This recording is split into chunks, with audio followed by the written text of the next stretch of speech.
চাশালো New দিল্লিনি Dwarka sector 17 Tripura Bhavan শ্রামচাকনা বাগৈ থাই নাইনা থাকা হাস্তিনি মন্ত্রী অগ্রা প্রফেসর ডক্টর মানিক সাহা থানাই 7 March 2024 Delhi development authority Tripura ভবনি বাগৈ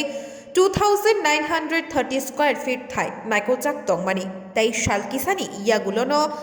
কতাল ভবন শ্রামচাকনা নি চেংজাকনাই হাস্তিনি মন্ত্রী অগ্রা আর মানজাকনাই অফিসিয়ালস রত্ন নাইথক তাই কাহামখাই ত্রিপুরা ভবন শ্রামনানি দাগিখা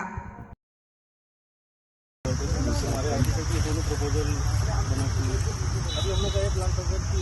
ऐसा नहीं है क्या होता है मैं देखता हूँ बनाने के बाद लगता है ये क्या बना बेस्ट जो है ना सर आपके पास आपसे डिस्कस करते हुए उसमें जो भी जैसे ये आप डिजाइन भी हम रखते हैं सर उसके पीछे आता है लक्ष्य आ गया जैसे रोड है उधर से रोड है